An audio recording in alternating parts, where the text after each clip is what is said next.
देखिए, मीडिया के माध्यम से मुझे जो जानकारी मिली है लॉरेंस बिश्नोई के बारे में कि वो जेल में है और आप लोग मुझे करेक्ट कर सकते हैं, शायद वो गुजरात के जेल में ही हैं। तो आप इसी से अंदाजा लगा लीजिए कि गुजरात में प्रशासन, जो जेल प्रशासन है, किस तरह से मतलब इस तरह की खबरें बाहर आती है या टेलीफोन से वो धमकी देते हैं, किस तरह से देते हैं। तो ये गुजरात सरकार को और खासतौर पे गुजरात जेल अथॉरिटी को देखनी होगी कि इस तरह की बातें जो आती है इसमें कितनी सच्चाई है और इसकी जांच करके उनसे पूछताछ भी होनी चाहिए, क्योंकि तो ऑलरेडी कस्टडी में है और जुडिशियल कस्टडी में होंगे तभी तो वो जेल गए हैं। एनडीए की बैठक हुई है आज सीएम आवास में, 220 सीटें जीतने की बात एनडीए के नेता कह रहे हैं। तो एनडीए के जितने भी घटक दल हैं, सारे दल के नेता वहां आए थे। पशुपति पारस नहीं आए थे, मतलब उनको छोड़ करके चिराग पासवान थे वहां पे मौजूद? चिराग के पार्टी से थे। मतलब कौन थे? तो जब सीनियर नेता ही नहीं हुए तो एनडीए की ये किस तरह की बैठक थी? मतलब मुख्यमंत्री जी ने बैठक बुलाई और मुख्यमंत्री जी के बुलावे पे और एनडीए के घटक के नेता ही अगर नहीं पहुंचे हैं तो ये किस तरह की शुरुआत हुई है? तो इसका मतलब कि सब कुछ ठीक नहीं चल रहा है अंदर खाने में। मुख्यमंत्री जी के बुलावे पे और बीजेपी की तरफ से कौन गए थे? बीजेपी की तरफ से बड़े बड़े नेता थे, केंद्रीय नहीं, बड़े नेता में किसी एक का नाम तो नित्यानंद गिरिराज सिंह तो आजकल बड़े नेता थोड़ी ना है। गिरिराज सिंह जी तो मतलब सीनियर लीडर हैं, बट जो बिहार को देखते हैं मतलब उनमें से कौन आए थे? सम्राट चौधरी जी को तो पार्टी ने अभी खुद साइडलाइन करके रखा है, तो उनकी मतलब क्या बात की जाए। तो कोई मतलब मुझे लगता है कि जो आप लोग बता रहे हो उस हिसाब से कुछ जो एक ठोस निकल के आना चाहिए था कि आदरणीय मुख्यमंत्री जी ने एनडीए की बैठक बुलाई और बैठक में जो नेता उपस्थित होने चाहिए थे उस स्तर के नेता वहां उपस्थित नहीं थे। जो चुनाव को लेकर के, अगर खास तौर पे ये बैठक चुनाव को लेकर बुलाई गई थी तो वो मुझे लगता है कि अधूरी रह गई वो बात। 4 सीटों पर उपचुनाव होने हैं बिहार के। बहुत जगह चुनाव होने हैं, बहुत सीटों पे राज्य के बिहार मतलब भारत के अलग अलग राज्यों में उपचुनाव होने हैं। तो हमारे यहाँ भी चुनाव है, हमारे यहाँ भी उम्मीदवारों के लगभग सभी दल के उम्मीदवारों की नाम की घोषणा हो गई है और सब लोग प्रचार प्रसार में लगे हुए हैं।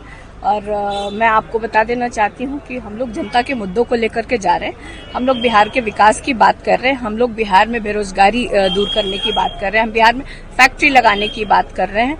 तो हम लोग जनता के मुद्दे के साथ गए हैं और हमें पूरी उम्मीद है कि जनता इस बार अपना चारों सीटों पे हमारे जो भी इंडिया गठबंधन के जो उम्मीदवार हैं उनकी जीत। शहाबुद्दीन की वाइफ और उनके बेटे ने आरजेडी ज्वाइन किया है, जिस पर सत्ता पक्ष के लोग कह रहे हैं कि फिर से जो लोग हैं जैसे लोगों को वापस ला रहे हैं, हम लोगों को बोलते थे। देखिए, आपका प्रश्न मुझे थोड़ा अजीब इसलिए लग रहा है कि आपने कहा कि शहाबुद्दीन की पत्नी हिना साहब की अपनी एक आइडेंटिटी भी है। वो हमारे दल में काफी समय से हैं और वो लगातार चुनाव लड़ती आई हैं, लोकसभा का चुनाव लड़ी हैं, संगठन के लिए काम किया है, पार्टी के उम्मीदवारों को जिताने के लिए अलग अलग जिला में उन्होंने प्रचार प्रसार किया है। तो हमारे दल में थी, कुछ बीच में थोड़ा सा टिकट को लेके या जो क्या बात हुई थी वे 2 सीनियर हिना साहब जानती होंगी और हमारे आदरणीय राष्ट्रीय अध्यक्ष और तेजस्वी यादव जानते होंगे कि आपस में क्या बात हुई है। और एक बहुत अच्छी पहल दोनों तरफ से हुई है कि घर वो लोग फिर से परिवार एकजुट हो गया है। तो मुझे लगता है बिहार में एक अच्छा संदेश भी गया है और सब मिलके लड़ेंगे, जनता के लिए लड़ेंगे और बिहार के विकास के लिए लड़ेंगे। तो एक अच्छा संदेश गया है। जेडीयू के नेता कह रहे हैं कि आप लोग शराब बेचवाने का काम करते हैं। कौन लोग? कुमार बीजेपी के नेता और जेडीयू के जो एमएलसी है नीरज कुमार कहते हैं आप लोग और तेजस्वी यादव तस्करी कराते हैं, शराब पीते हैं। देखिए, ये प्रश्न बेमाने हैं। जो लोग इस तरह का आरोप लगाते हैं, मतलब कुछ भी अनगढ़ नीरज जी को खास तौर पे कहा जाए कि कुछ भी बोलते हैं। सुबह लगता है मुंह धोते हैं और उसके बाद जो बोलना शुरू करते हैं उनको खुद भी नहीं समझ में आता है कि क्या क्या वो बोल जाते हैं। तो बोलना ही है तो अपनी सरकार जो है उनकी लगभग 20 वर्ष हो गई है, कितनी फैक्ट्री बिहार में लगाई है, कितना पलायन इन्होंने रोका है, कितने रोजगार इन लोगों ने दिए हैं, कितने बिहारियों को तेजस्वी के जाने के बाद जो इंडिया गठबंधन की सरकार थी 3.5 लाख जो नियुक्ति पत्र बांटा गया, उसके बाद एक भी नियुक्ति पत्र कब इन लोगों ने बांटा है, ये जनता को क्यों नहीं जवाब देते हैं?